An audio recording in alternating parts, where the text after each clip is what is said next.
अगर एंडोमेट्रियोसिस का patient conceive करना चाहता है तो ये बड़ी इंपॉर्टेंट बात है कि अगर वो उसे पता चल गया है कि इसकी ये डिजीज़ है, तो लेप्रोस्कोपी यानी जो कैमरा डालते हैं जिसको की होल सर्जरी कहते हैं, इसमें उसका बहुत बड़ा रोल है।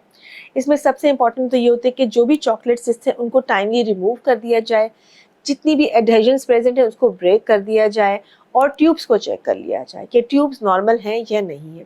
अगर तो खाली आपके अंदर चॉकलेट सिस्ट मौजूद है, प्लीज़ उनको टाइम ज़ाया मत कीजिए और फौरी तौर पर लेप्रोस्कोपी करवा के उसको रिमूव करवा लीजिए, चूँकि ये बेस्ट हेल्थ है और बेस्ट चांस होगा कि जैसे ही आपने उसको रिमूव करवाया उसके बाद कंसीविंग जो है वो आपका बेस्ट चांस है।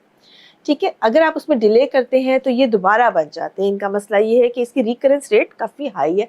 तो जैसे ही आपने सर्जरी कराई, चाहे ओपन करवा लें, चाहे लेप्रोस्कोपी करवा लें, अगर लेप्रोस्कोपी का आपके पास अवेलेबल नहीं है तो ओपन करवा लें, उस सूरत हाल में क्या कि कंसीविंग का चांस आपका बेस्ट होता है। अगर आपकी ट्यूब्स डैमेज नहीं है तो आप नेचुरल या आईयूआई की तरफ जा सकते हैं। अगर आपकी ट्यूब्स डैमेज है तो फिर आपकी नेचुरल या जो कह लें या आईयूआई जो है वो काम नहीं करेगा। ऐसी सूरत हाल में आईवीएफ ही इसका जो है वो आंसर होता है।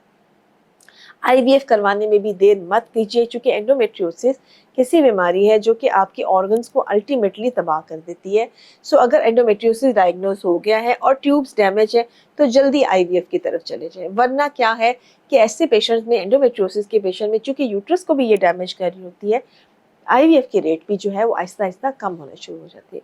तो एंडोमेट्रियोसिस के बारे में जो कपल्स जिनमें फर्टिलिटी का इशू है, जो कंसीव करना चाह रहे हैं, एंडोमेट्रियोसिस डायग्नोज हो गया है, प्लीज़ आप अपना टाइम ज़ाया मत कीजिए और फौरी तौर पर इलाज के लिए से अच्छे गायनेकोलॉजिस्ट से रब्ता कीजिए।